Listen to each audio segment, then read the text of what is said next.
فیصل چودھری صاحب نے, شعیب شاہین صاحب نے اور سلمان اکرم راجہ صاحب نے. لیکن بعد میں یہ ہوا کہ فیصل چودھری صاحب اور شعیب شاہین صاحب آگے میڈیا ٹاک کرنے کے لیے, اور سلمان اکرم راجہ صاحب کی جو ملاقات ہے وہ کافی زیادہ ایکسٹینڈ رہی ہے عمران خان صاحب سے. اب اس ملاقات میں کیا کچھ چیزیں ہوئی ہیں وہ بھی ہم کوشش کریں گے کہ فیصل چودھری صاحب سے اگر راجہ صاحب نے ڈسکس کی ہوں تو ان سے پوچھیں. پھر چودھری صاحب نے تو آ کے میڈیا میں جو حالات بتائے وہ خان صاحب کے حالات بتائے, شیب ان کی بڑی ہوئی ہے, حالات ٹھیک نہیں ہیں, ان کو ورزش نہیں کرنے دی جا رہی, اس طرح کی چیزیں انہوں نے بتائی.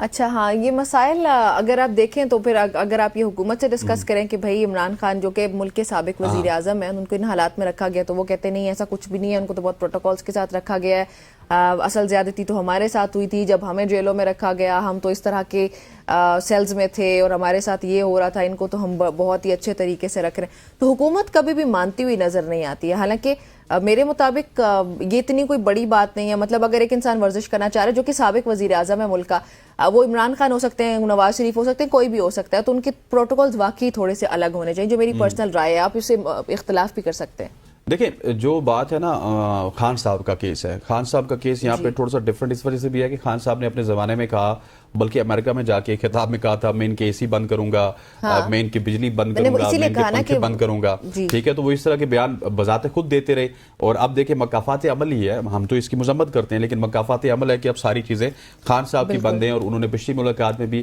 اپنے وکلاء سے یہی کہا تھا کہ مجھے فیسلٹیز بالکل نہیں دی جا رہی, اور اس ملاقات میں بھی یہی کہا. اور میرا خیال ہے کہ کسی نہ کسی طرح سے جن لوگوں نے ان کو وہاں پہ رکھا وہ چاہتے ہیں کہ خان صاحب اب پگھل جائیں اور اب وہ بات کریں جو وہ چاہتے ہیں. ایسا ہی ہے, لیکن اب وہ آپ پہلی بات ہے کہ ہم اس کی بھی مذمت کرتے ہیں جو اب ان کے ساتھ ہو رہا ہے. اگر جس طرح ان کی لیگل ٹیم بتا رہی ہے کہ بھائی ان کو تو یہ سہولیات فراہم نہیں کی جا رہی, یہ مسائل ہو رہے ہیں, تو یہ سب تو ہونا چاہیے. گورنمنٹ اتنا تو کر ہی سکتی ہے. بالکل ایسی ہے. اگین سب کے اپنے اپنے سٹیکس ہوتے ہیں, وہ بھی شاید اپنی ناراضگی میں ہیں, کیونکہ 2018 کے کیسز بھی ہمارے سامنے ہی ہیں جو خان صاحب کی حکومت میں ہوا تھا.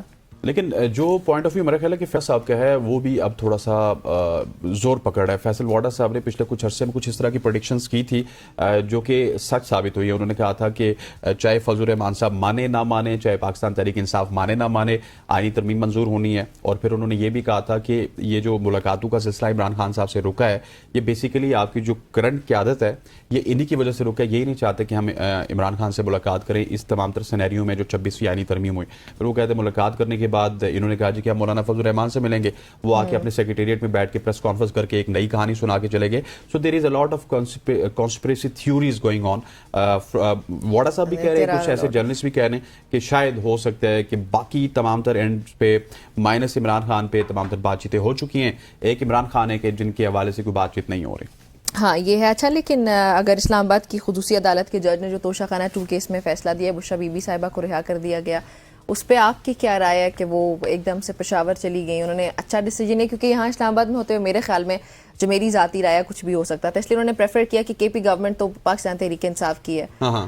تو یہ ریزن لگتی ہے آپ کو؟ دیکھیں بشرا بی بی کا جانا تو لاہور ہی بنتا تھا, لیکن پھر بہت ساری چیزیں ایسی ہیں. لیٹ سپوز اگر وہ بنی گالا رہتی, بنی گالا میں سب سے زیادہ فرق یہ ہے کہ مسئلہ یہ ہے کہ وہاں پہ رومز بگڈ ہیں, بہت ساری چیزیں ایسی بگڈ ہیں. تو پھر انہوں نے فیصلہ, آپ بالکل ٹھیک کہہ رہی ہیں کہ کے پی میں جانے کا فیصلہ کیا, کیونکہ تحریک کا آغاز بھی وہیں سے ہوتا ہے, حکومت وہاں پہ ان کی ہے, پروٹوکول وہاں پہ ان کو مل سکتا ہے, فیسلٹیز وہاں پہ ان کو مل سکتی ہیں. سو وہاں پہ جا کے سب سے بڑی بات میرے خیال میں جو ان کو لگا کہ یہ ہماری اپنی حکومت ہے تحریک انصاف کی, تو وہ اپنی حکومت میں رہتے ہوئے وہاں پہ جو بھی مجھے لگتا ہے کہ کام کرنا چاہیں گی جماعت کے لیے, جو 2 دھڑے بننے کی خبریں آتی ہیں میرے خیال میں وہ اس کو کاؤنٹر کرنے کی کوشش کریں گی. پھر اس کے علاوہ عمران خان کو کس طرح سے جیل سے باہر لے کے آنا, شاید وہ اس کے لیے بھی کام کریں.